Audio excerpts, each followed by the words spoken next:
Não está gravando. Por Por favor, tarde, se manifeste. professor. Boa tarde, professor, tudo bem? Boa tarde. Boa tarde, Tudo professor. bom? Boa tarde. Boa tarde, professor. Boa tarde. Boa tarde. Boa tarde. Então, pessoal, nós Boa vimos tarde, aquela... professor. Boa tarde. Nós vimos aquela revisão lá da matemática para chegar nos tensores. Teve gente que entendeu muito bem a aula e fez um resumo, até gente que assistiu o vídeo depois e mandou, fiquei muito contente. Espero que todos tenham entendido. Eu coloquei o vídeo da outra turma, porque da nossa turma lá ficou meio defeituoso. Eu não sei se eu coloquei os dois, depois eu olho para ver se eu coloquei os dois, né? Deixa eu ver aqui como é que ficou. Eu só coloquei o da turma B. Ficou muito ruim aquele vídeo lá, aquela aula, mas está igual a aula, não tem problema não, pode assistir pela outra turma, tá? Bom, então hoje nós vamos ver a mecânica newtoniana, que é uma revisão. Aí vocês já conhecem bastante coisa disso aqui, mas eu quero colocar alguns detalhes que vocês não conhecem, né? Que vai acrescentar, e que também vocês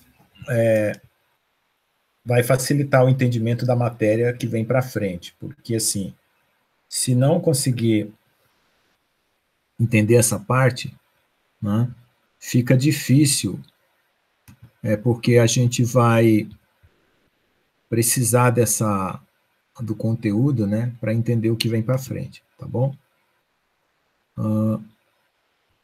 Deixa eu só ver aqui como é que eu faço com esse...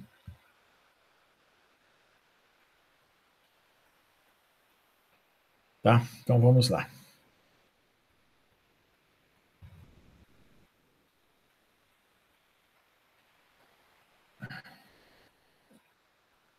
Aqui.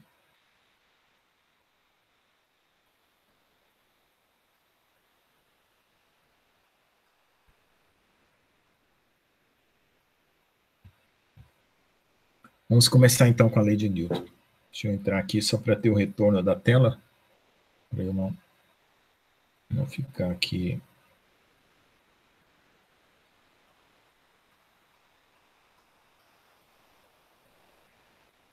Bom, então é o seguinte.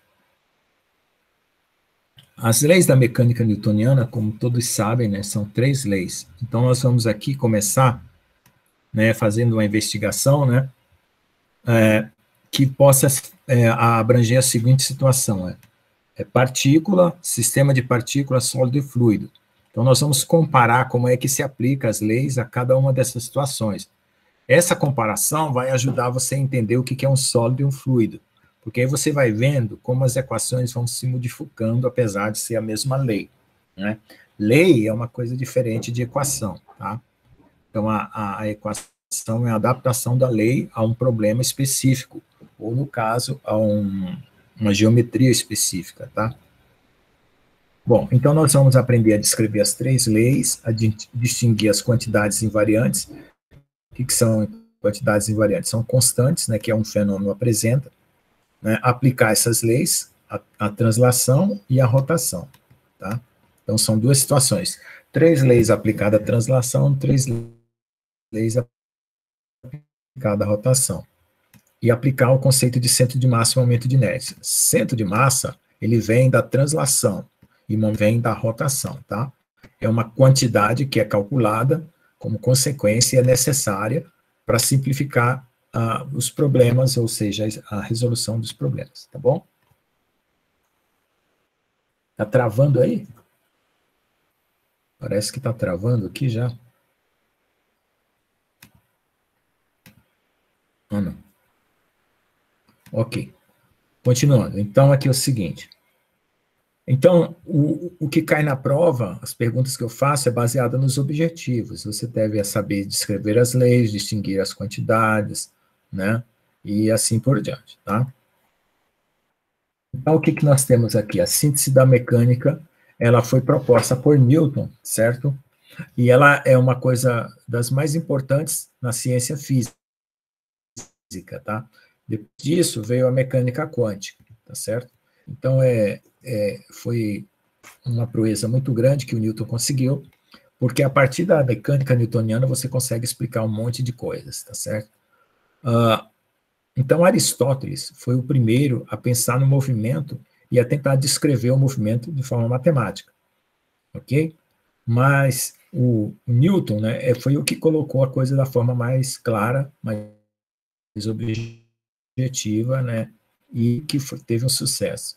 Então, depois nós temos o Galileu, né, Leibniz, que modificou um pouco das equações do Newton para situações onde a massa é constante, e uma mulher chamada Émile du Châtelet, que é Gabrielle Émile de Tonnelle de Breteul, marquesa de Châtelet-Lamont, amante de Voltaire, que ela que colocou as leis de Newton da forma como a gente entende hoje. Porque no original do livro do Newton não era bem assim que estava escrito lá, porque ele usou muito desenhos, e essa Gabrielle Émile, ela colocou da forma como a gente interpreta hoje, ela deu uma interpretação muito interessante. Então, se a gente tivesse que olhar para Aristóteles, o que ele tinha pensado, a gente ia pensar o seguinte: aquilo que ele chamava de força, na verdade, era momento linear. Tá? E a gente vai ver por quê. Tá? Então, aí nós teríamos o seguinte: se a gente tivesse que atualizar, a gente teria que trocar algumas definições que o Aristóteles fez de forma equivocada, tá certo? Mas a contribuição da Aristóteles continua válida, né? Porque ele foi ele que primeiro definiu o que é movimento e assim por diante. Tá? Bom, então, a física jamais teria nascido se Aristóteles não tivesse lançado as bases metafísicas. O que é base metafísica? É a lógica, né? É a lógica que está por detrás, né? Você aceita que uma coisa é verdade quando você prova ela usando a lógica. Então, a metafísica é a ciência que estuda essa lógica. Tá bom? Então, o interesse do Newton, na verdade, era na astrologia, certo? Ele estava vendo, ele tinha a história da humanidade catalogada com os dados dos astros. E ele via que toda vez que nascia um rei, tinha uma guerra, então tinha uma determinada configuração de astros no universo, né, na observação astronômica. Então, ele viu que tinha uma correlação, né? Essa correlação nunca foi negada, sempre se sabe que existe.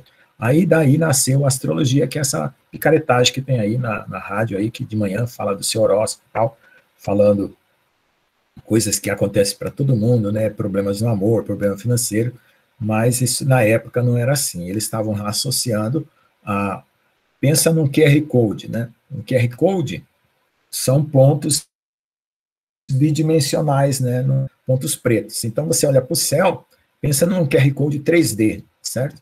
Então, as coisas estão determinadas por Deus através dos astros que vão se movimentando e vão determinando as coisas na Terra.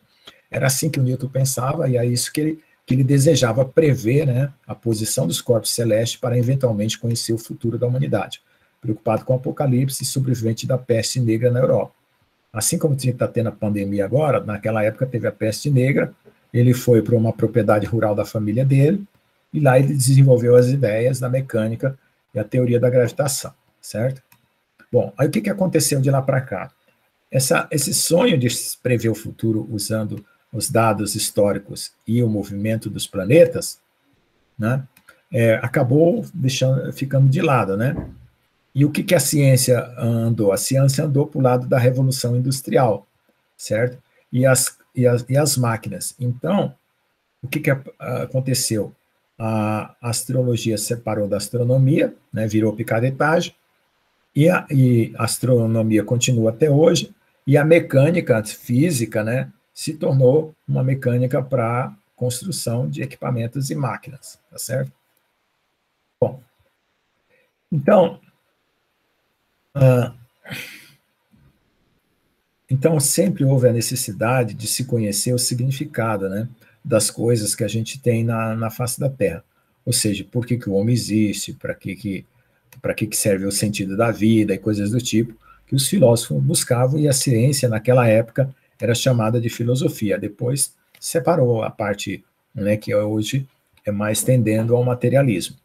Mas ainda há algum tempo, essas perguntas estavam sempre juntas. E hoje em dia, quem faz essas perguntas, né, sobre o sentido das coisas, hoje em dia são os astrofísicos e os que estudam as teorias cosmológicas, como Stephen Hawking, Marcelo Gleiser e assim por diante.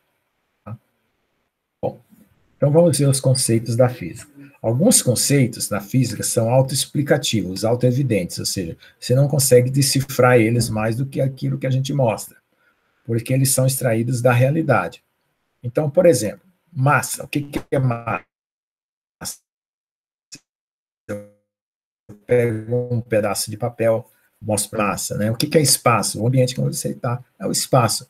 Você vai até o canto da sala, do seu quarto, aí você vê que tem uma largura, um comprimento e um ponto ali de encontro dos três, que é o sistema de coordenadas que você imagina, né? Comprimento, largura e altura. Então, isso é espaço. A única forma que você tem de saber o que é espaço é você fechar os olhos. Você fecha os olhos, não tem espaço. Ah, tem espaço. Abre os olhos, vê o espaço, né? Então, por quê? Porque a gente só entende as coisas quando apresenta o contrário. O dia, a noite, o claro, o escuro, o preto, o branco, e assim por diante. A gente aprende a entender as coisas pelos opostos. Então, o único oposto ao espaço que a gente tem é se a gente fechar os olhos. Tá certo? A massa, né? A gente tem que pegar e dizer, ó, isso tem massa. Mas, por exemplo, na parte da física das partículas, né? A pessoa fala assim, ah, a massa é tudo que ocupa lugar no espaço. Tá, tudo bem, dois corpos não podem ocupar o mesmo lugar. E eles, aí por isso você define massa. Mas tem uma coisa chamada bóson, que ocupa o mesmo lugar do outro bóson, no mesmo lugar, e vai acumulando, não ocupa espaço e tem massa. Então, essa definição também é complicada. Mas então a gente vai dar uma definição razoável, né? E tempo, né? O tempo passa e a gente vê as coisas acontecendo. Onde o tempo está parado? Numa fotografia. Né? Fotografia, está todo mundo lá, na foto, e o tempo está parado, tá certo? Então a gente sabe o que é a ideia de tempo, porque vê as coisas passarem. Então vamos primeiro para a definição de massa. Massa é o ente definido pela quantidade de partículas fundamentais que compõem um corpo, né? No caso, as partículas fundamentais são os átomos. Então, você, por exemplo, tem carbono lá, unidade de massa atômica, né? Hidrogênio, tantas unidades de massa atômica. Nitrogênio. Então, tem uma unidade, né, para você medir essas partículas fundamentais e saber a massa, tá certo? Então, nós usamos a comparação, né, para massa. Padrões de medidas de massa que são 1 quilograma, por exemplo. E essa medida é feita por uma balança, tá? Por comparação, você compara o seu quilograma com o seu corpo que você quer pesar, sabe se tem mais, se tem menos, né? E assim por diante. Então, antigamente, a gente pegava na balança, a balança, ia pesando, colocando 1 quilo, meio quilo, gramas e assim, ia comparando até você ter a precisão que você precisava. Hoje já são balanças eletrônicas que movimentam uma alavanca que aparece no visor e assim por diante, mas o princípio ainda é o mesmo, tá bom? O espaço é definido como o ente pelo qual todos os objetos estão inseridos, ocupando um lugar, tá? Então, os objetos ocupam um lugar. Agora, por exemplo, eu posso pensar numa caneta, eu posso pensar numa casa, mas ele não está ocupando um lugar. Mas aí não é objeto, é ideia, tá bom? Então, não confunda objeto com ideia, tá? No meu pensamento, as coisas não ocupam um lugar, certo? Mas é ideia, é diferente de objeto. O objeto tem que ocupar um lugar. A partir de uma referência fixa no espaço. O que é essa referência fixa? É o sistema de coordenadas para a gente medir uma distância a partir de 2 pontos, né? Você tem uma distância e assim por diante, como eu falei, do canto do quarto lá, do sistema de referência, tá? Então, uma coisa que a gente vai aprender é o que é centro de massa. Se o objeto for regular, o centro geométrico dele é o centro de massa. Mas se ele for irregular como uma pedra, você tem que calcular onde está o centro de massa. Então, para o espaço, nós temos as unidades, né? Para cima tem 10 metros decâmetro, 100 metros hectômetro, 1000 metros quilômetro. E para baixo, 1 sobre 10 decímetro, 1 sobre 100 centímetro, 1 sobre 1000 milímetro, né? Você vê que a própria palavra já fala o que é unidade. Centímetro, decímetro, decâmetro e assim por diante. Bom, em relação às dimensões geométricas de um corpo, a medida espacial é feita pela simples contagem de padrões de comprimento, área ou volume. Então, por exemplo, você pega 1 metro, aí você vai jogando 1 metro em cima do comprimento que você quer medir, aí você conta quantos metros você conseguiu colocar, né, em comparação, tá certo? E a mesma coisa a área, por exemplo, para a área do quarto. Você pega uns ladrilhos, por exemplo, um ladrilho de 1 metro quadrado, aí você vai saber quantos metros quadrados tem no seu quarto se você contar o número de ladrilhos. O volume é a mesma coisa, tá? Você tem que ter uma unidade de comprimento, área e volume, para ir contar esses padrões que ocupam o mesmo volume do corpo. Aí você tem isso, tá bom? Bom, então, o objeto é ser medido nas suas várias direções ortogonais. Então, você tem direções. Uma direção você pode ter o comprimento, largura e altura. 2 direções você tem área. 3 direções você tem o volume. Tá bom? Aí pode definir o tamanho, a área e o volume. Ok? Como toda massa ocupa um espaço, existe em um tempo, podemos chamar de massa dimensional do corpo. A massa que ocupa um espaço é massa dimensional. A medida da quantidade de partículas fundamentais de um corpo associada às suas dimensões espaciais. Então, quanto tem de volume, né? E dentro daquele volume, quanta massa ocupa. Aí você chama isso de massa dimensional. O tempo é definido como o ente em cujo decorrer as coisas acontecem. Então, quando o tempo passa, as coisas acontecem. Então, é mais ou menos isso que a gente tem de ideia de tempo. Não tem mais detalhes, saber do que é formado o tempo e assim por diante, né? São perguntas que ainda não têm respostas na ciência no momento. Então, ele é medido também por uma comparação de unidades, né, de fenômenos que se reproduzem em intervalo regular. Então, por exemplo, uma coisa tem que se repetir sempre do mesmo jeito para você criar um padrão de tempo. Então, a oscilação de um pêndulo, a transição de um nível eletrônico, certo? Pode criar um padrão de tempo que forma um relógio. Ok? As quantidades associadas ao tempo são hora, minuto e segundo. Então, 1 hora, 1 sobre 60 é minuto, 1 sobre 3.600 é segundo, que é 1 sobre 60 vezes 60. 24 horas é um dia, 30 dias é um mês, 365 dias é um ano. Uma pergunta, vocês sabem por que um se chama minuto e o outro se chama segundo? Alguém sabe? Hein? Alguém tem ideia? Alguém tem ideia? Alguém sabe? Então, vou explicar. É o seguinte, na verdade, essa palavra chamava-se primeiro minuto, e essa aqui se chamava segundo minuto. Como era muito ruim de você ficar falando primeiro minuto, 1 hora, primeiro minuto, 30 primeiros minutos, mais 20 primeiros segundos minutos, aqui foi tirado o primeiro e aqui foi tirado o minuto. É por isso que ficou minuto e segundo, tá bom? É a mesma coisa da palavra obrigado. Por que fala obrigado depois que a pessoa faz uma coisa para você? Porque a frase era muito grande, você tem que falar assim, eu me sinto obrigado a retribuir esse favor. Aí, ó, poxa, ficava muito longo você falar, agradecer a pessoa já tinha ido embora, né? Enquanto você estava terminando a frase, a pessoa já tinha ido embora. Então, aí foi encurtando a frase até ficar obrigado. É que nem você, agora tem você, C, né? E assim por diante. Bom, então, para a mecânica, o tempo é absoluto. A mecânica de Newton, não é a de Einstein. A de Einstein, o tempo é relativo, depende da velocidade. E não depende do sistema de referência. Então, veja só, ele é absoluto e na relatividade ele depende do sistema de referência, portanto, da velocidade. Então, ó, não existe separação entre espaço, tempo e matéria, né? Matéria ocupa espaço, matéria está no tempo, certo? E assim por diante. E então, aqui eu estou explicando como que acontece a junção delas, né? Não existe massa sem espaço, toda massa ocupa espaço, não existe espaço sem matéria, não existe um vazio absoluto, né? Qualquer lugar que você vai tem alguma coisa. Não existe tempo sem espaço, né?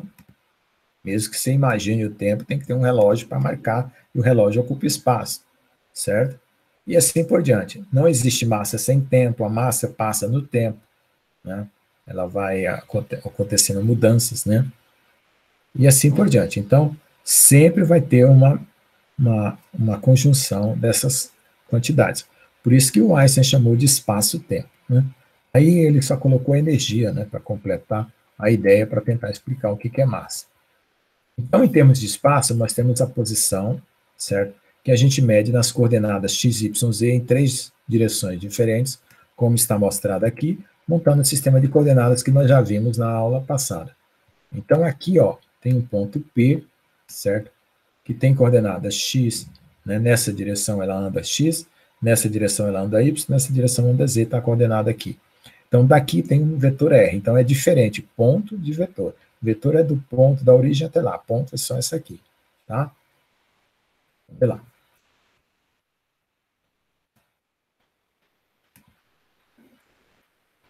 Bom, então, como é que a gente vai usar esse conceito, né? Movimento é o resultado do deslocamento de um corpo, que ele tem que ter massa, claro, né, no espaço, enquanto o tempo decorre, sem nenhuma desconexão absoluta, ou seja, nunca você vai conseguir separar espaço, massa e tempo.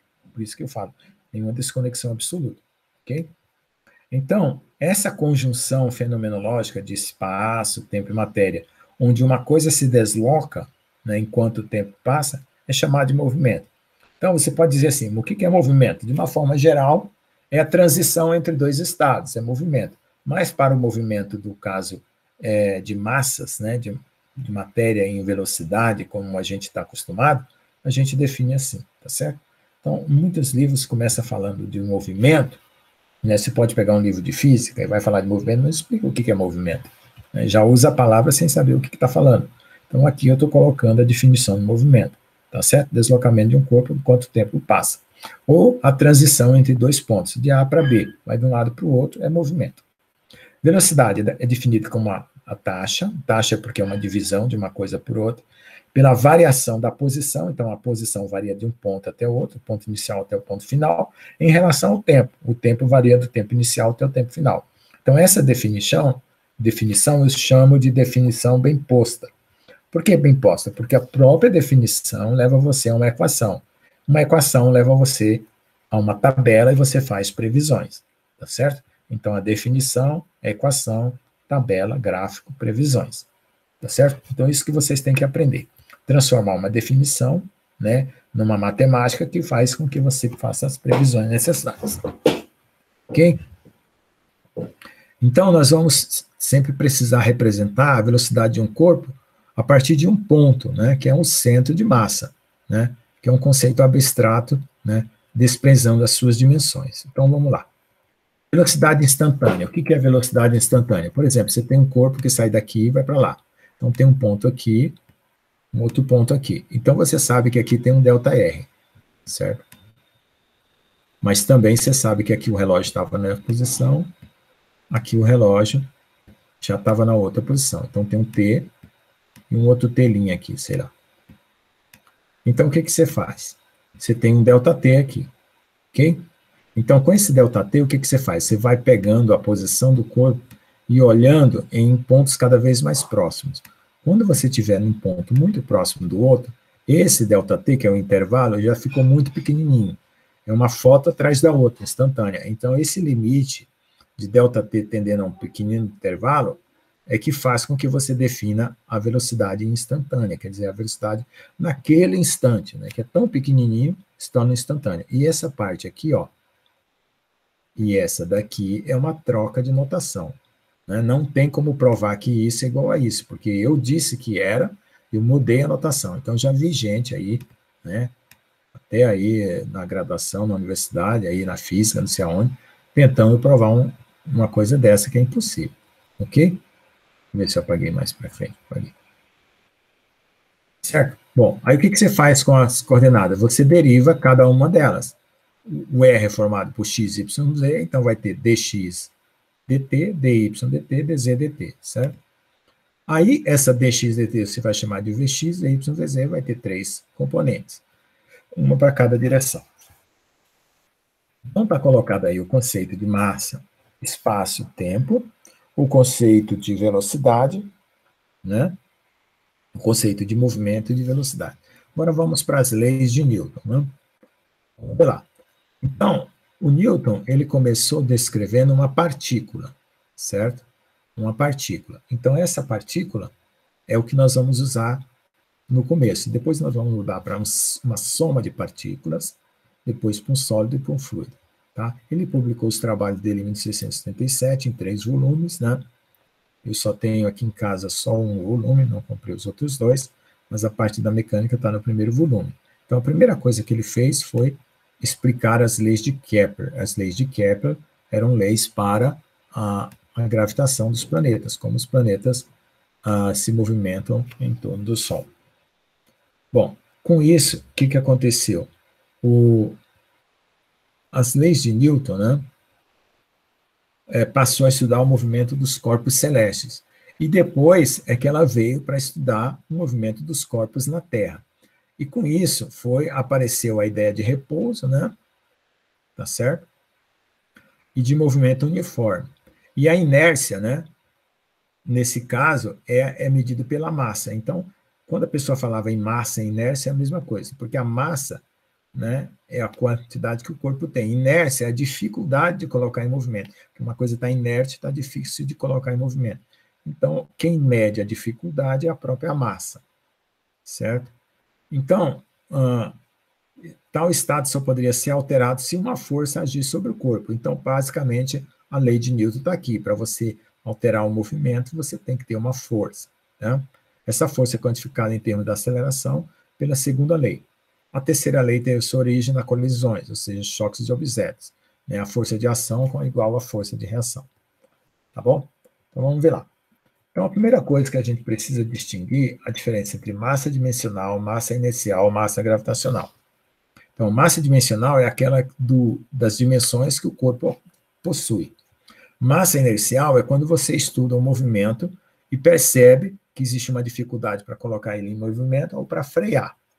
Então, você mede através da mecânica. Essa aqui você mede através de uma régua, né?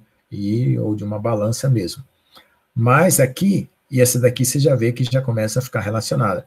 E ainda a gravitacional, que é aquela dos corpos celestes, né? Quando estão numa trajetória ao redor de outro, né? Então, essas massas, elas foram confirmadas como sendo idênticas ou as mesmas, tá? Aqui só são as maneiras como você tem de medir, tá certo? Até onde a gente sabe, não há diferença entre essas massas. E quais são as leis que vêm a seguir, né? São 3 leis, mas eu vou colocar uma lei 0, que é a conservação da massa. Ou seja, você não consegue mudar a quantidade de massa, você pode transformar em energia, mas existe uma relação entre energia e massa que é dada por mc². Então, normalmente, as massas se conservam, né? E essa relação aqui tem a velocidade da luz, 2,99968, vezes 10 a 10 metros por segundo, que é a velocidade da luz no vácuo, tá bom? Então, esse resultado, essa relação é resultado da energia cinética relativística das partículas no estado de repouso. Então, você pega a teoria da relatividade, coloca a energia cinética lá, e aí, na hora que a velocidade é 0, você obtém esse fator aqui. Bom, então a primeira lei, ela vai precisar de uma coisa chamada estado de movimento, tá? Então, nós vamos ter a ação de mover, ou ação de movimento, ou quantidade de movimento. Tudo a mesma coisa, né? E a gente, às vezes, chama de momento linear, tá? Porque é uma multiplicação, né, proporcional, assim por diante. Então, o que é essa quantidade de movimento? É a massa vezes a velocidade, tá? E aí, você vai saber que esse estado, um movimento, se ele tem uma massa e uma velocidade definida, ele tem um estado definido. A massa não vai mudar, a velocidade não vai mudar. Se mudar a velocidade, está mudando o estado. Se mudar a massa, também está mudando o estado. Então, tem que mudar um ou outro. Então, a primeira lei, ela vai dizer o seguinte, que é a lei da inércia. Nenhum corpo inicia ou cessa, certo? Se ele está parado, ele não vai começar. E se ele está andando, ele não vai parar. O seu estado de movimento ou repouso, né, como foi falado, né, inicia ou cessa, sem que sobre ele atue uma força. Então, precisa atuar uma força para ele começar o movimento ou parar o movimento. Então, aqui já entra a definição de força, né? A definição de estado de movimento. Então, o estado de movimento está aqui, né? E agora falta a definição de força, ok?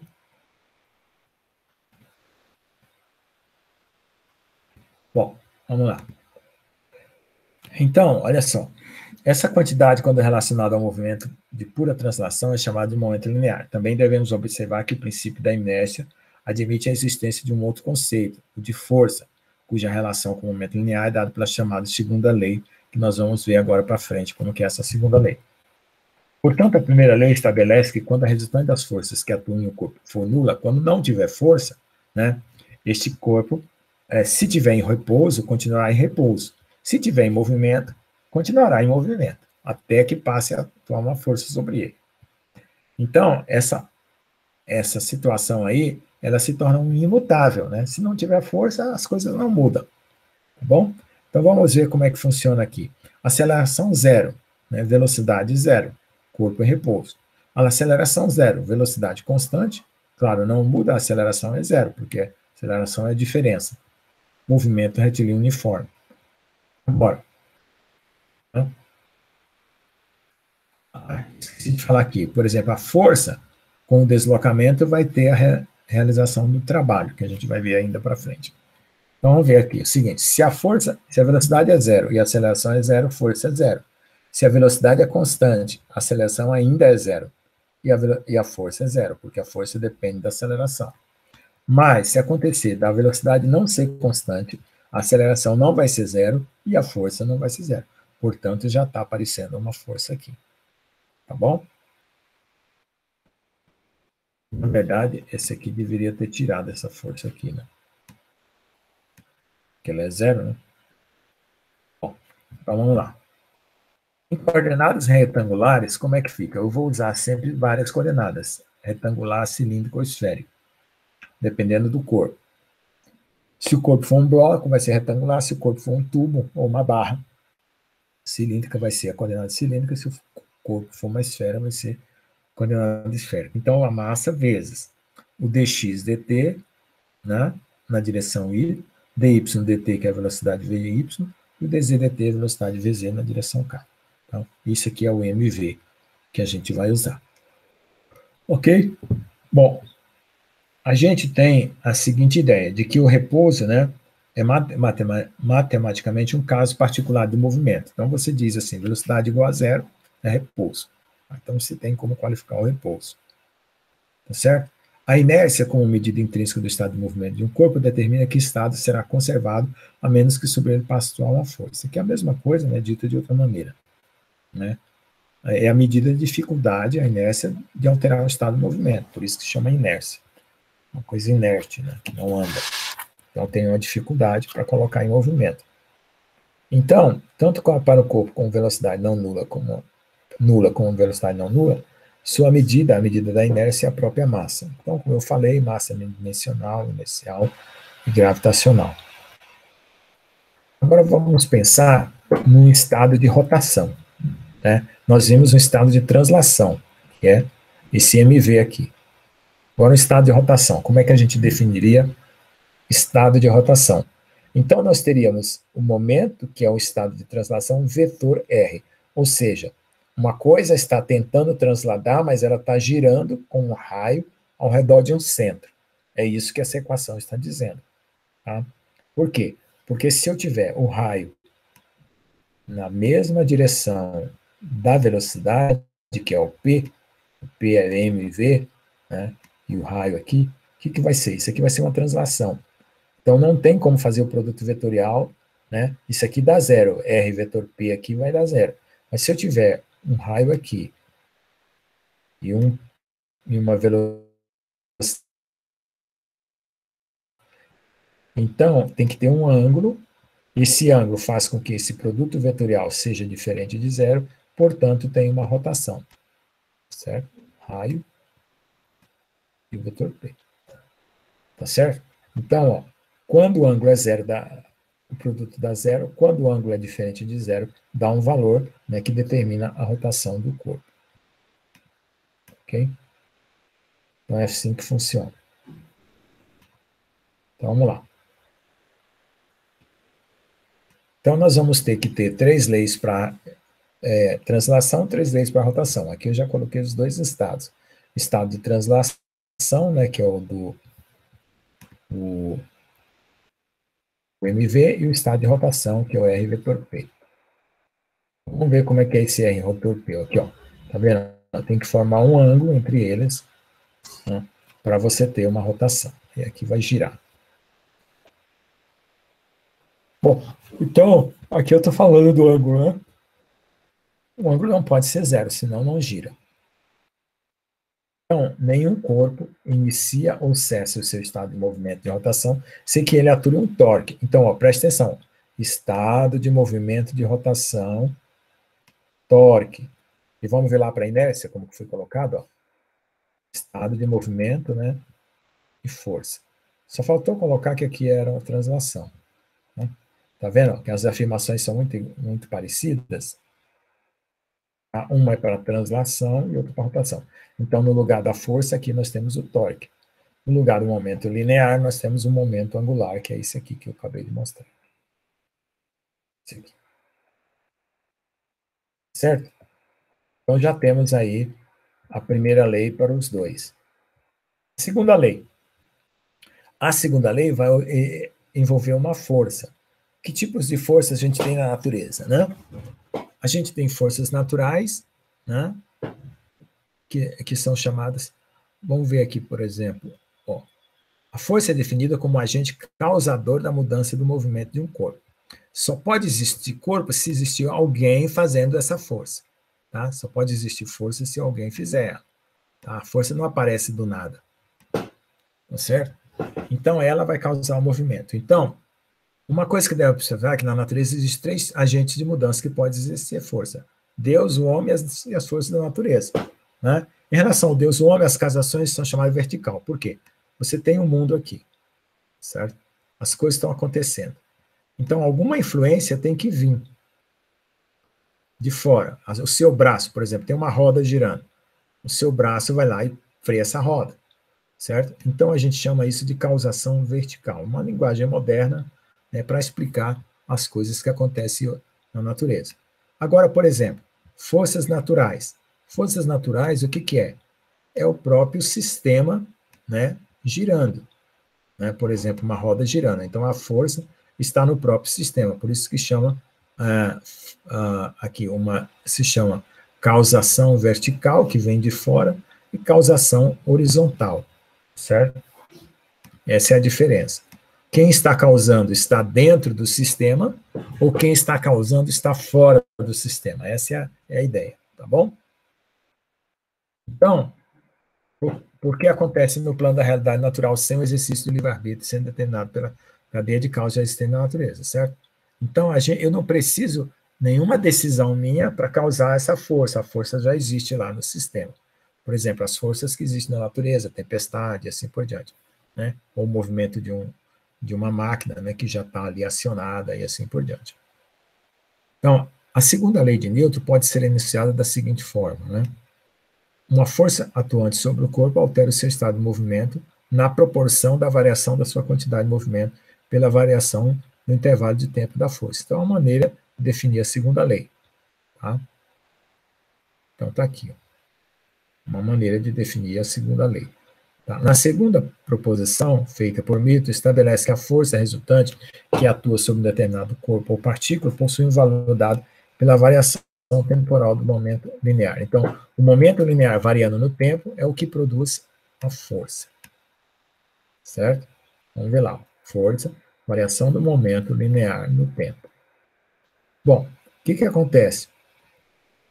Novamente, você pega a derivada, né, como sendo a variação no tempo infinitesimal, né? Essa Émile de Châtelet foi que colocou a coisa dessa forma. O Newton tinha colocado por relações geométricas, né, e ela colocou dessa forma. Aí você vai derivar esse mv aqui, que é o P. P é mv. Como é que você deriva? dt de mv. Então, dá v dm dt mais m dv dt. Se a massa variar, vai ter uma parte devido à variação da massa, e se a velocidade variar, vai ter uma parte devido à variação da velocidade. A variação da velocidade você chama de aceleração, né? Quando a massa é constante, você esquece esse termo aqui e fica m dv dt, que é ma, que foi o Leibniz que colocou, né, para situações onde a massa não muda. Ok? Bom, aí como existe a derivada do tempo, né, da velocidade no tempo, e a velocidade é uma derivada do espaço, então a derivada da derivada dá a derivada segunda do espaço, que é o que está aqui, né? Essa equação aqui, essa parte aqui e essa daqui estão especificadas aqui, tá bom? Então, a velocidade não é constante, portanto, existe uma aceleração, portanto, a força é diferente de zero. Isso determina a segunda lei, tá bom? Então, a gente viu lá, né, na figura, deixa eu ver qual que é a figura 3.4, essa daqui, né? Um corpo inicialmente em repouso vai alterar o seu estado de movimento, né? Ele precisa de uma força atuando sobre um bloco massa m produzirá uma variação na sua velocidade, né? Ele vai do repouso, que é a velocidade nula, até uma velocidade maior, tá certo? E aí você tem a força que determina isso. Deixa eu ver o que mais aqui tem para explicar.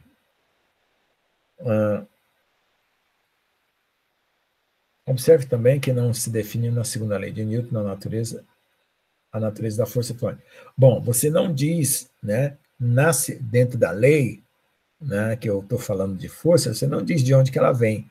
Você só diz que existe a força. E depois que você especifica se é gravitacional, se é uma força de campo elétrico, magnético, e assim por diante. Então, as forças elas podem ser exercidas de um corpo sobre outro corpo, ou um campo de forças, como o campo gravitacional, por exemplo. Tá? Então, aqui o momento linear é a primeira lei para a rotação. E como que é a segunda lei? Do mesmo jeito que é a segunda lei lá para a translação. Ó, se eu tinha um momento e derivava o momento, aqui eu tenho um momento angular, eu vou derivar o momento angular. Então, primeira lei, segunda lei, certo? Olha lá. Segunda lei. Né? Primeira lei. Bom, então, é análogo. Agora eu faço o seguinte, né? Eu tenho R e o P, eu sei que o P é mv, coloco aqui dentro, faço as derivadas e vou prestando atenção o que vai acontecer com essas derivadas. Por exemplo, né? V é dr dt, ele é paralelo a P. Então, onde tem dr dt e vetor V, fica V vetor P. V vetor P está na mesma direção, produto vetorial zero. Então, essa parte aqui se anula. Só vai ficar essa. Então, fica dl dt é dp dt, vetor R. Quem que é dp dt? É força. Força vetor raio. Então, esse é o torque. Né? E eu fazendo a derivada de uma outra forma, né? Aqui eu vou lembrar o seguinte, né? Que aqui é só para eu separar a massa, né? Para vocês verem que V vetor P é a mesma coisa, né? Com V vetor V. É só porque aqui eu deixei junto e aqui eu coloquei a massa separado e apareceu a velocidade aqui. Tá bom? Acontece no mesmo resultado também. Tá? Aí a derivada aqui tem a derivada de RV, né? Porque eu já coloquei o dm para fora. O M aqui aparece, R vetor dV, né? Então, estou fazendo as mesmas passagens, né? Agora, eu estou mantendo essa variação de massa aqui, ó, e vou estudar e ver o que acontece com essas derivadas. Eu aplico aqui a derivada, né? Aí vai ficar esse termo aqui, ó, R vetor V, que isso aqui mais para frente vai ser útil, né? Agora parece que não tem sentido. E aqui tem MR vetor A. Então, aqui tem um termo muito interessante, que a gente vai chamar de momento estático, certo? E aqui a gente tem um outro termo muito interessante, que vai ser útil na eletricidade, por exemplo. Tá? Então, eu estou deixando aqui já para vocês percebendo que as coisas vão aparecendo à medida que a gente explora elas. Então, aqui MR vetor A, né? Ou então você pode escrever todos eles, vai dar o mesmo resultado. Faz a derivada, faz MR vetor A, R vetor MA, pode multiplicar a massa com R, pode multiplicar a massa com A. Tá? No final das contas, é sempre R vetor F. O R vetor dp dt, né? Porque o F é dp dt. Então, o torque é um tipo de energia de rotação, certo? É um vetor dado pelo produto vetorial com a força, né? O torque nasce do produto vetorial da posição com a força, assim como o momento angular era o produto vetorial do momento linear com a posição, né? Então, aqui, lá era momento linear e aqui era posição, aqui é força e aqui é posição. Mudou só essa parte aqui, certo? Então, esses vetores de posição e força forem paralelos, o torque é nulo, certo? Por quê? Exatamente a mesma razão que eu coloquei antes, né? Você tem o vetor posição aqui, né? Se você colocar o vetor força aqui, que vai acontecer? Vai realizar trabalho. E para você realizar um tórico, você tem que ter um vetor posição e um ângulo, um vetor força. Né? Aí você vai ter uma rotação. Certo?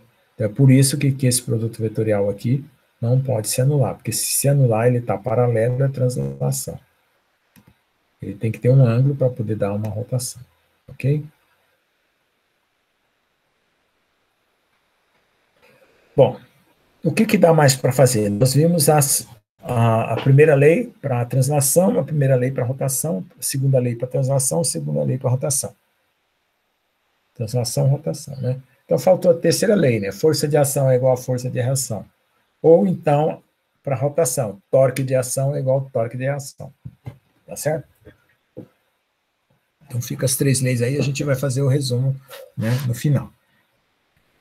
Então, uma coisa que dá para ver, por exemplo, né, que quando a força ela tem um ângulo com o raio tem um ângulo com a força, é torque. Mas quando ela não tem um ângulo, né, vai ser um produto escalar ao invés de um produto vetorial. Então, vamos investigar já como que é essa história do produto escalar. Então, aqui, ó, aqui é R vetor F, ou F vetor R, tanto faz, aqui só troca o sinal. Aqui F escalar R é trabalho, né?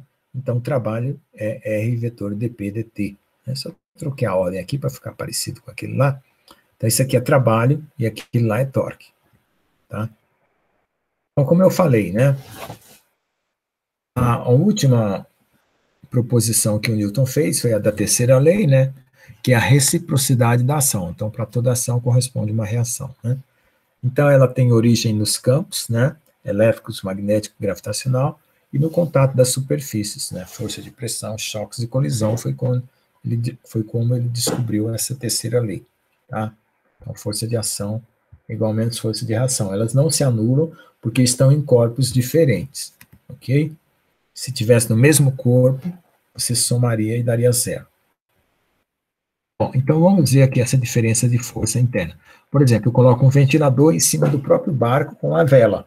Eu não faço esse barco andar com essa aqui, né? Porque as forças estão se anulam. Aqui empurra o barco, a força que empurra para cá é a mesma que empurra para cá, no mesmo objeto, né? Que é a situação aqui que está conectada, né? Basta estar conectado, que a gente considera praticamente a mesma coisa. Então, não é essa a ideia, tá certo? Então, essa ideia não realiza o trabalho. Então, força de ação é igual a menos força de reação. Vamos ver um exemplo melhor para esse tipo de coisa, tá? Seria uma pessoa chutando uma bola, né? Quando eu chuto uma bola, principalmente bola de futebol, de couro, eu sinto dor no pé, né? Por isso que eu uso chuteira, né? Porque a força que eu faço na bola, a bola faz em mim. Então, tem ação e tem a reação, ok? Bom, eu posso tentar colocar força de ação, força de reação, eu sei que força é dPdt e a outra dPdt, tentar calcular alguma coisa. Eu fiz essa conta aqui só para mostrar que a terceira lei, ela não permite você determinar mais nada, né? A não ser que a ação é igual a reação. É a segunda lei que nós vamos usar para determinar as posições do corpo, situações de equilíbrio, né? E se for rotação? Se for rotação, o momento de ação é igual ao momento de reação, o torque de ação é igual ao torque de reação. Ok? Então, vamos fazer um resumo, né? As três leis aqui da rotação, três leis da translação. Momento linear, P, M, V. Aqui é momento angular, P vetor R. Aqui é equação de movimento, F dP dt. Equação de movimento aqui é torque, é dL dt, na derivada. Lei de ação e reação, lei de ação e reação. Tá certo? Uma para força e outra para torque. Tá? As três leis de Newton são válidas para sistemas macroscópicos, porém, na escala microscópica, utiliza-se a mecânica quântica, né? Então, quando for muito pequenas as coisas, é a mecânica quântica que vai ser usada. Então, o que a gente pode explorar aqui? A conservação da energia, né? Como é que a energia se conserva? Olha lá, como vai aparecer a conservação da energia da lei do Newton. Eu pego o dPdt, eu faço uma regra da cadeia, dPdr, dr dt, olha, você veja que se eu cancelar o R com R, volta a ter o dPdt, certo? Bom, então eu faço essa regra da cadeia, esse dr dt é a velocidade, dPdr fica aqui, eu jogo dr para cá, fica F dr, aqui VdP. Eu integro isso aqui, eu chamo esse pedaço aqui de trabalho, né? Ou energia potencial, como você queira, né? Porque trabalho vai ser a variação da energia potencial, e esse aqui vai ser energia cinética, né? Então, aqui eu vou integrar de R1 até R2, né? Fica menos R2 mais VR1, e essa integral fica P2 ao quadrado sobre 2M, P1 ao quadrado sobre 2M, passo tudo que é 2 para um lado, tudo que é 1 para o lado, então esse lado só depende da posição 1, esse lado só depende da posição 2. Portanto, a conclusão que duas coisas que são diferentes são iguais, quer dizer, que dependem de coisas diferentes, apresentam o mesmo resultado, portanto, é uma constante. Então, quem que é essa constante? Energia cinética mais energia potencial. Energia cinética é isso aqui, energia potencial, né, o V de R lá. Então, energia total é isso aqui. Olha só, o que acontece com isso? Veja só, vocês estão acostumados que a energia cinética é mv quadrado sobre 2. Então, você faz o seguinte, ó, P ao quadrado, o que é? M ao quadrado, V ao quadrado, isso é P ao quadrado, certo? Você divide por 2M, ok? O que vai acontecer lá? Você vai cancelar um M com M, vai sobrar um M aqui, certo? Vai ficar um V quadrado, vai sobrar um 2 embaixo. Então, é a mesma coisa, essas duas equações. P quadrado sobre 2M e MV quadrado é a mesma coisa. Tá? Só para vocês não esquecerem. Eu gosto mais dessa notação assim, porque ela serve para mecânica quântica também, para outros problemas. Tá? Então, energia total, energia cinética mais energia potencial. Alguns professores falam, isso aqui é a primeira lei da termodinâmica. Não, não é. Elas são parecidas, mas não é a primeira lei da termodinâmica, né? Então, vamos ver por quê, né? Veja só, a primeira lei da termodinâmica diz que o trabalho mais a variação da energia cinética é o calor.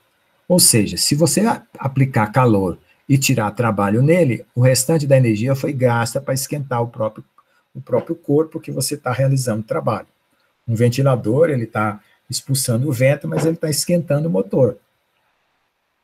A energia que está vindo, que é a energia elétrica, representada lá aqui pelo calor.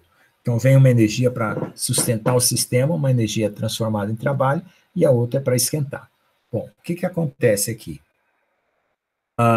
Essa lei, ela vai ser igual àquela quando o calor for nulo, né? Porque aí você tem as variações de energia cinética e potencial, né? Então, dessa situação particular, onde a energia é constante, é que você tem a conservação da energia igual à lei da termodinâmica. Mas a lei da termodinâmica, ela não é a mesma coisa que a conservação da energia, ela é muito mais ampla, tá? Então, vamos lá, as quantidades invariantes, né? Então, vamos ver aqui, nós vamos ter o centro de gravidade, né? Que os chineses já sabiam que todo corpo tem um ponto onde tem onde concentra o seu peso, o centro de gravidade. Com isso, nós vamos estudar agora com esses conceitos que ficaram para trás: força, massa, espaço, tempo, velocidade, aceleração, momento angular, momento linear, torque, energia. Nós vamos estudar a cinemática. Então, quando a gente estiver fazendo a descrição do deslocamento, da velocidade, da aceleração, deformação, rotação, nós estamos chamando isso de cinemática. Então, a gente não vai usar forças. Quando a gente for fazer dinâmica, né, do movimento, aí a gente considera as forças. Então, vamos separar primeiro em cinemática e dinâmica. Então, vamos estudar primeiro a cinemática. Tá? Então, vai ter uma equação, que é uma equação diferencial, porque é dp/dt, né? A derivada lá, que vai determinar no final como que são as velocidades do corpo. Tá certo? Então, nós precisamos saber caracterizar essas velocidades, né? E também para entender a diferença entre o sólido e o fluido, né? Através dessas da conceituação aí, tá bom? Aí nos fluidos, por exemplo, vai ter fluido ideal, indeformável, incompressível, sem viscosidade, e assim por diante. Por causa do quê? Da maneira como eu estou descrevendo o meu movimento, tá bom? Então, nos fluidos, por exemplo, tem conceitos de linha de força, linha de corrente, campo de velocidade, né? E assim por diante, por causa dessa descrição do movimento que eu estou tentando fazer, que é a cinemática, ok? Bom, Vamos lá, vamos ver aqui uma por uma.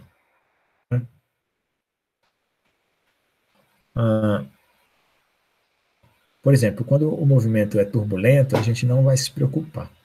Tá? Só com movimentos que a gente chama escoamento livre, né? No caso dos fluidos. Mas isso é para a matéria de fluidos. A nossa matéria aqui é sólidos. Então, vamos ver aqui a questão do centro de massa. Né? Vamos ver aqui, ó, esse ponto vermelho aqui é o centro de massa. Então, a partícula está se movimentando sozinha, o centro de massa é a própria partícula. Se ela tiver um monte de partículas, cada uma com a sua velocidade, o centro de massa vai estar em algum ponto. Pode ser no vazio, pode ser em cima de uma dessas massas. Quando ela estiver no sólido, o centro de massa vai estar em algum ponto do sólido, né? E no fluido também vai ter um ponto que a gente pode considerar um centro de massa, tá?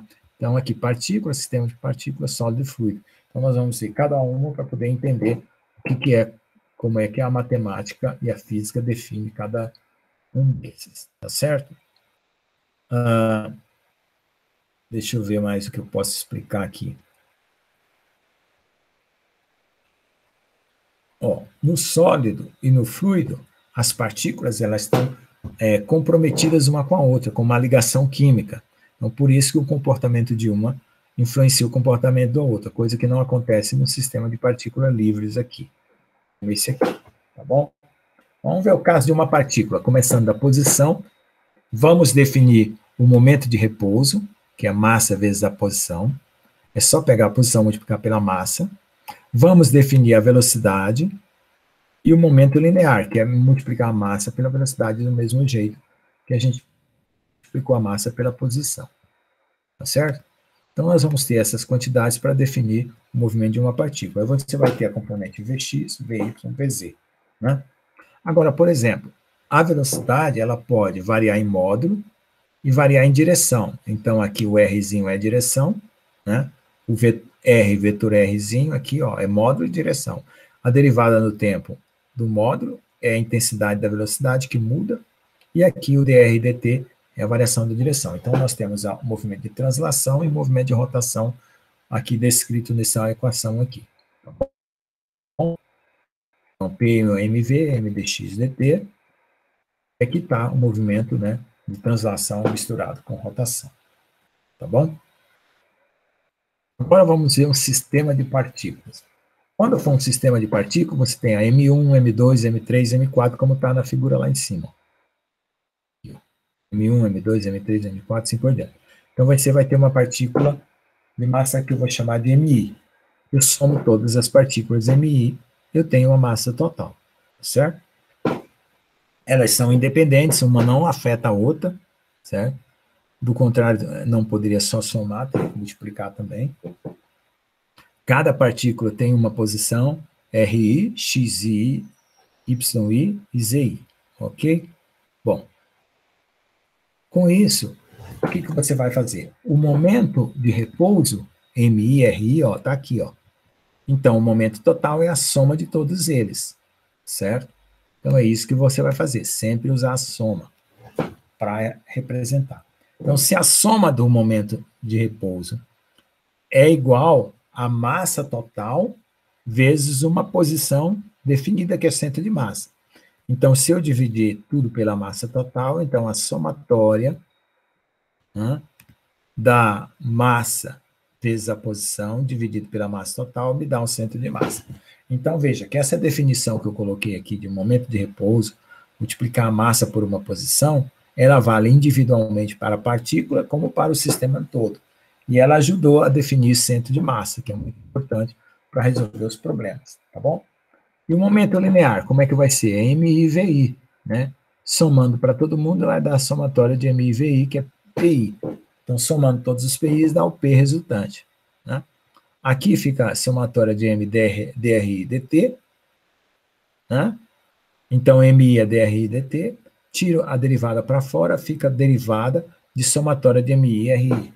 Quem que é MI e RI? É o momento de repouso. Então, ó, o momento linear é a derivada do momento de repouso. E a força vai ser a derivada do momento, certo? Então, vai derivando um, vai derivando o outro.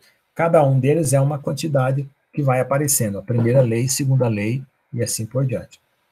Então, aqui a derivada aqui, ó, do momento de repouso, é igual à derivada de mr, né? Então, como a massa é constante, só vai derivar o R, então o momento total é a massa vezes a velocidade do centro de massa. Assim, ó, o momento de repouso total era a massa vezes a posição do centro de massa. Aqui é a massa vezes a velocidade do centro de massa. Bom, e aqui agora, aí, a explicação aí para o sistema de partículas. Agora, como é que a gente transforma o sistema de partículas desse aqui num sólido? Você ajunta todo mundo, né? Coloca todo mundo junto. E isso, a somatória, vira uma integral. Então, não tente provar que isso é igual a isso. Porque é só uma mudança de notação. Então, agora, nós, ao invés de colocar todo esse negócio aqui, a gente vai chamar de integral, porque vai somar infinitesimalmente todos os pedacinhos até montar o sólido inteiro. Aí, como que vai ser o momento de repouso? Lá era somatória, né? Aqui é integral. Então, como é que fica o centro de massa aqui, ó? Integral, massa, vezes a posição total. Se eu dividir pela massa, eu tenho a posição do centro de massa. Então, a gente vai precisar calcular o centro de massa de uma placa, de um disco. Então, vai usar essa integral aqui. E aí, conforme as coordenadas são cilíndrica e esférica, você troca esse aqui conforme a coordenada.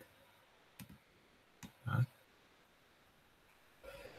A posição de centro de massa é x de centro de massa, z do centro de massa. A velocidade é a velocidade de centro de massa x, y, z, né? E uma é a derivada da outra. Certo? Então, como é um sólido, então, quem que eu vou derivar? A integral aqui, ó. Certo? Derivada no tempo de 1 sobre r dm. Eu passo a derivada para dentro, o m cancela com esse m, fica dr dt dm. Isso aqui é o quê? Vdm. Então, ó, esse sólido vai ter uma velocidade integral vdm, ó. Vdm. Tá bom? Então, ó, tem a dimensão de velocidade multiplicado por massa, mas só que tem que integrar no corpo inteiro para ser um sólido. Aí, por exemplo, o sólido vai ter uma coisa diferente. O sólido e o fluido vai precisar dividir pelo volume, né? Por quê? Porque tudo vai depender do volume. Tá certo? Então, eu divido pelo volume, aí essa derivada entra para dentro aqui, ó, e fica d de v dm, que no final das contas, ó, a derivada, ela vai pegar o m aqui e transformar em massa por volume. O que é massa por volume? Densidade.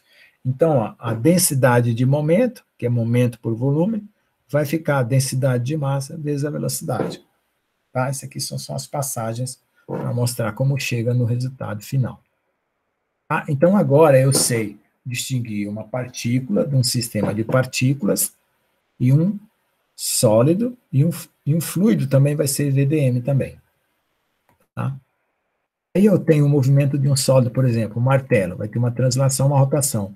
A junção das duas vai ser isso aqui. Tá?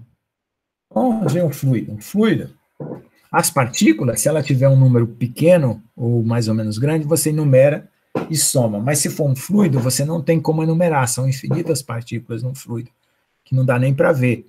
Então, ao invés de você numerar, você cria uma função que depende da densidade e da velocidade. Então, apenas com essas duas funções, que cada ponto tem um valor de densidade e cada ponto tem um valor de velocidade, você define o fluido. Tá?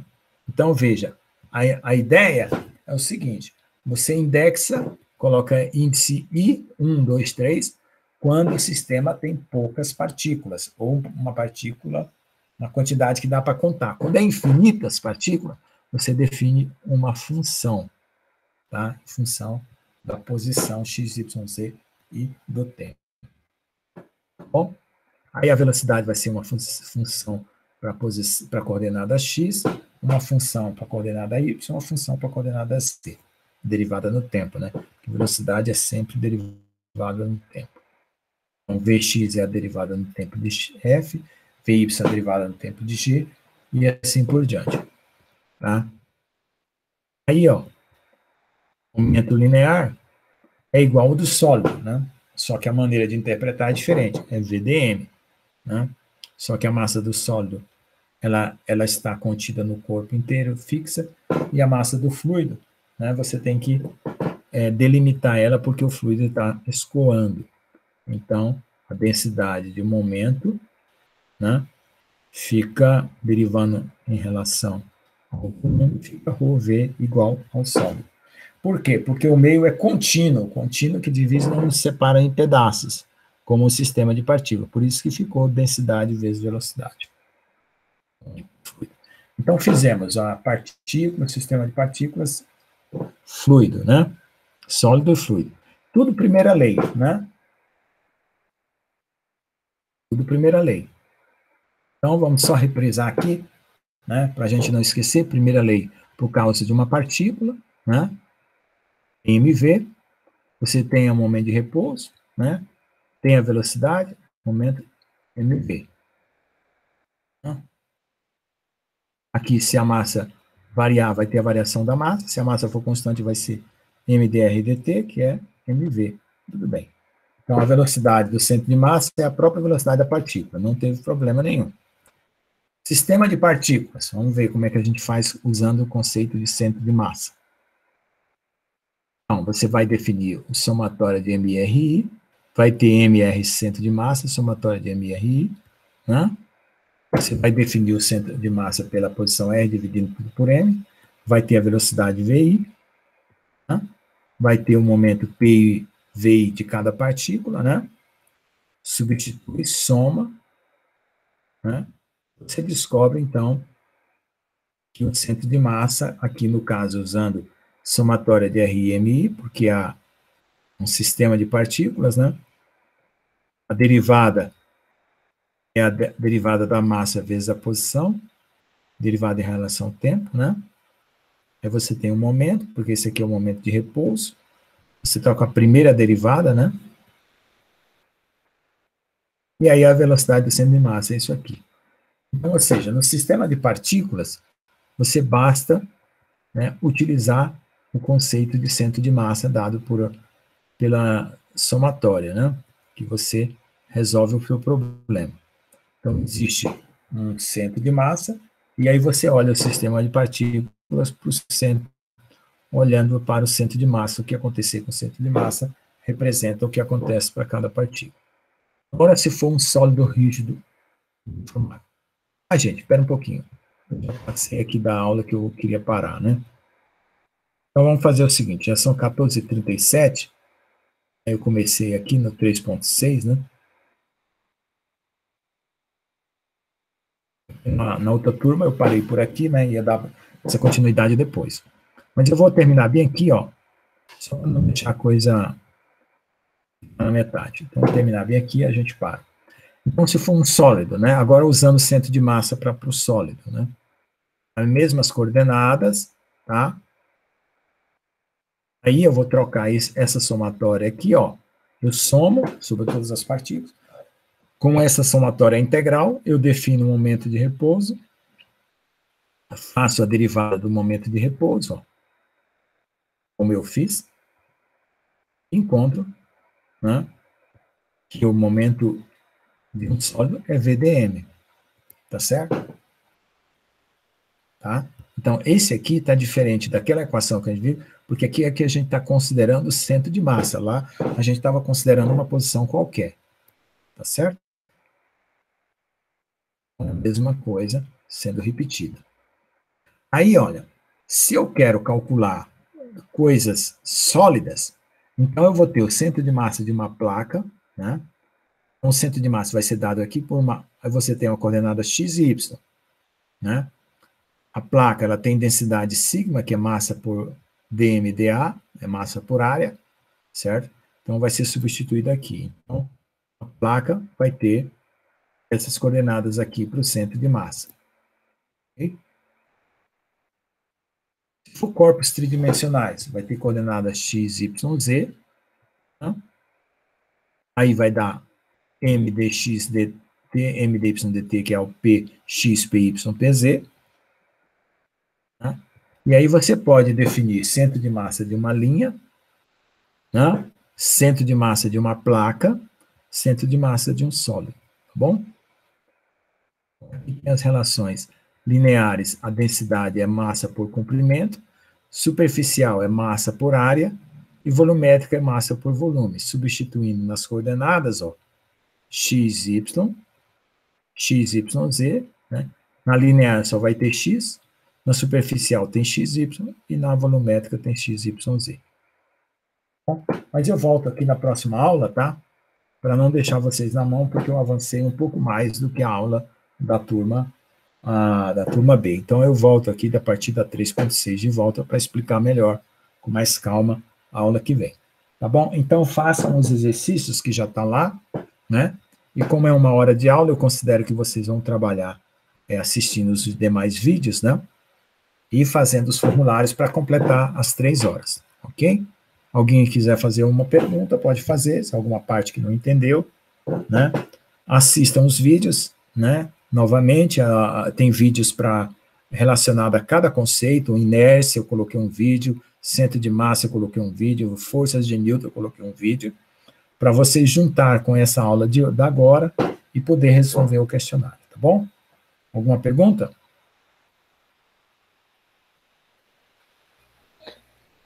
Professor, pode falar. Essa aula foi o capítulo 3 e um pedacinho do capítulo 4. Não, é o contrário. Essa aula aqui é só um capítulo, né? Ela ainda não terminou.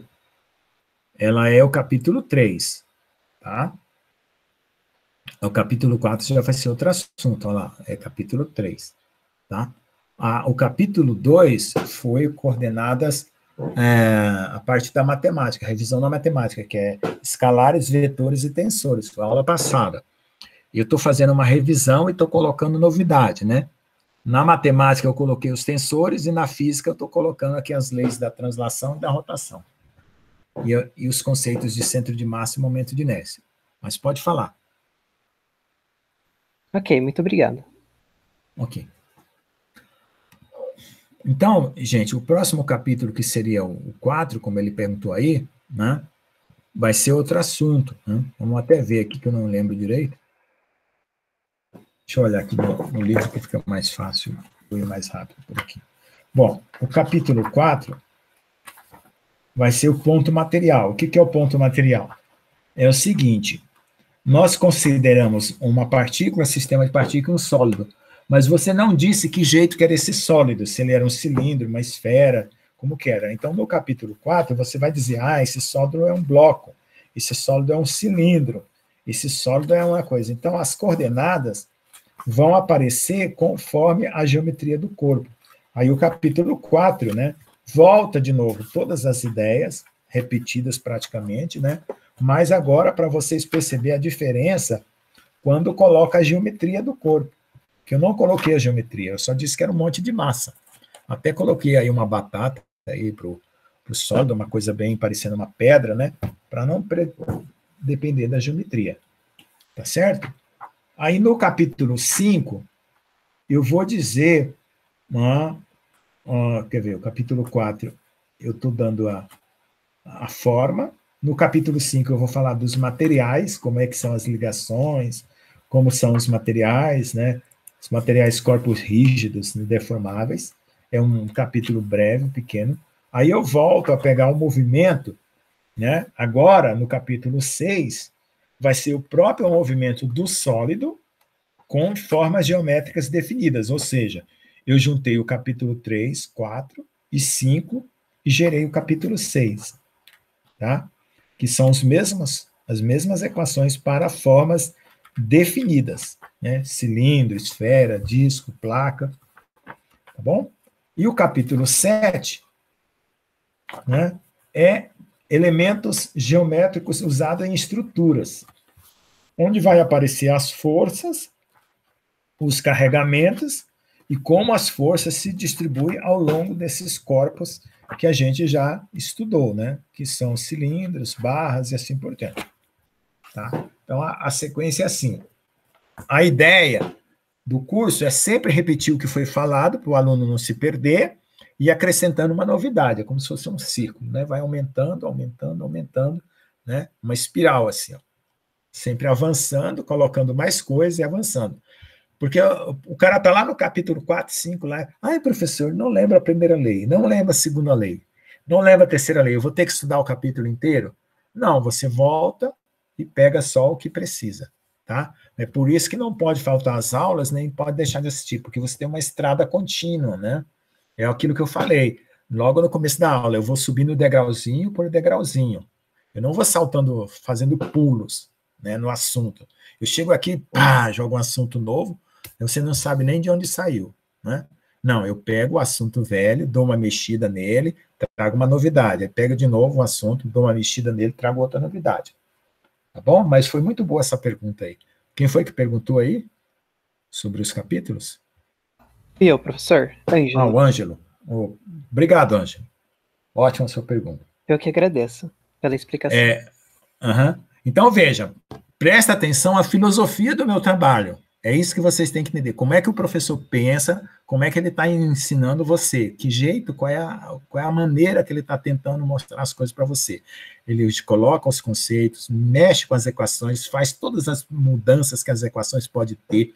Você pode ver aí, você pega uma canetinha, vai fazendo essas derivadas para você pegar tudo que você usou em cálculo e aprender a usar isso na física ou na mecânica. Eu sei derivar, então vou derivar aqui, igual o professor, vou ver como é que funciona. Tá certo, a equação do professor tá certa, conferida, é isso mesmo. Ou se você descobrir um erro no livro, você manda dizer para mim, professor, você derivou errado ali.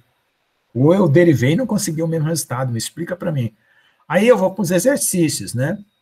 Os exercícios, eles são perguntas, né, sobre o que é a primeira lei, como é que é o sistema de partícula, como é que você sabe a diferença de um para o outro. E exercício. Exercício é você pegar as posições, as velocidades e calcular as coisas. Tá bom?